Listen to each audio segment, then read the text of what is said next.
तुम कह रही हो मेरा भोलेनाथ सुन नहीं रहा, मेरा भोलेनाथ सुन नहीं रहा, मेरा भोलेनाथ सुन नहीं रहा, क्योंकि तुम लोटे में से भी तो जल चुरा कर दूसरे को चढ़ा दिया। एक लोटे जल में से वहीं शंकर जी को चढ़ा दिया, उसी लोटे के पानी में थोड़ा सा बचा के गणेश जी को चढ़ा दिया, उसी में थोड़ा बचा के पार्वती जी को चढ़ा दिया, उसमें से थोड़ा बचा के कार्तिकेय जी को चढ़ा दिया। अब यहाँ बात चल रही है सारी समस्या का हर एक लोटा जल। अब तुमने उसी लोटा का पानी थोड़ा सा हर हर महादेव शंभो काशी विश्वनाथ गणेश जी को हर हर महादेव, पार्वती जी को, फिर इधर कार्तिकेय जी को चढ़ा, फिर उसमें से बचा के थोड़ा सा नंदी को भी चढ़ा दो। लोटा एक देवता। शिव महापुराण की कथा कहती है शंकर को जल चढ़ाने जाना, गणेश जी महाराज को अलग से जल चढ़ाने की जरूरत नहीं है, पार्वती जी को अलग से जल चढ़ाने की जरूरत नहीं है, नंदी को अलग से जल चढ़ाने की जरूरत नहीं है, शरणानंद कार्तिकेय को अलग से जल चढ़ाने की जरूरत नहीं है। आपको पहले भी कथा में कहा था, आज फिर बताते हैं।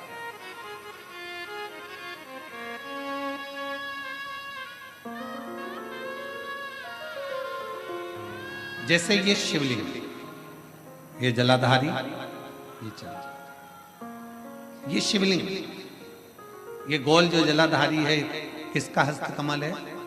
जम के बोलो, पार्वती। जहां से जल बहता है उसके राइट हैंड में गणेश, लेफ्ट में कार्तिक, बीच में अशोक।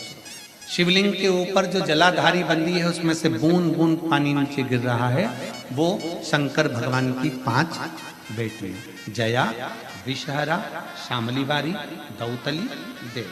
शंकर जी की छठी लड़की अशोक सुंदरी उनके पास। ठीक है, अब तुमने जल चढ़ाया।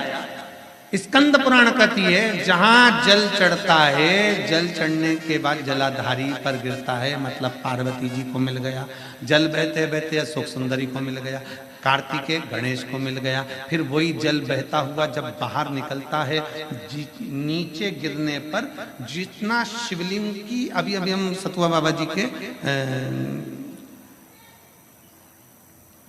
आश्रम पर पहुंचे, मणिकर्णिका। अभी सुबह जब बाबा विश्वनाथ जी का दर्शन किया, अभिषेक किया, तब वहां पहुंचे। अगर आस्था चैनल वालों के पास अगर वो शिवलिंग का अगर वो फोटो हो बाबा जी के धाम आश्रम का, जहां हमने अभिषेक कर रहे थे जल चढ़, तो वहां पर पारस शिवलिंग का अभिषेक करने के बाद में नीचे जो जलाधारी है, जलाधारी में से जहां से पानी गिरता है, ये पानी जो नीचे गिर रहा है, पानी यहाँ आया और यहाँ से जो नीचे गया, मतलब जितनी परिधि मोटी है उतनी परिधि, जितना पानी यहाँ से लेके यहाँ तक जमीन पर जाता है उतनी दूरी में 64 योगनियां हैं, और फिर पानी यहाँ से जो आगे बढ़ता है वहां पर 33 कोटि देवी देवता है। मतलब एक लोटा जल सारे देवताओं को प्राप्त हो जाता है। तुम्हें अलग से गणेश जी को, अलग से किसी देवी देवता को, अलग से किसी देवता को जल की जरूरत नहीं पड़ती। तुम सोचो कि मैं गणेश जी को भी जल चढ़ा दूं, गणेश जी पास में बैठे, तुमने सोचा पार्वती जी को जल चढ़ा दूं, पार्वती जी पास में बैठी हैं, तुमने सोचा कि कार्तिकेय को जल चढ़ा दूं, ना ना, शंकर जी को चढ़ाया, सबको मिल। मंगलवार का व्रत करते हो, जम के बोलो, कोई करता होगा, आप में से कोई करता होगा, हनुमान जी। शुक्रवार का व्रत संतोषी माता का, लक्ष्मी जी। शनिवार का व्रत, बोलो बोलो, जम के बोलो, जम के तो बोलो, शनि महाराज जी। गुरुवार का व्रत बृहस्पति माता। अब कभी अगर मौका मिले तो एक बार स्कंद पुराण पढ़ना। स्कंद पुराण का काशी खंड स्मरण करिएगा या अवंतिका खंड स्मरण करिएगा। स्कंद पुराण के अवंतिका खंड में, काशी खंड में वर्णन मिलता है। तुम चाहे रविवार का व्रत कर लो, सोमवार का कर लो, देवी का कर लो, देवता का कर लो, चाहे चतुर्थी कर लो, चाहे छठ कर लो, चाहे पंचमी कर लो, कोई सा भी व्रत कर लो, व्रत का फल तुम्हें देवता बिना शंकर की आज्ञा के दे ही नहीं सकते। शिव कहेंगे तब फल, शंकर कहे तो फल। किसी का भी व्रत करो, आज्ञा शिव की हो, निवेदन शंकर का हो।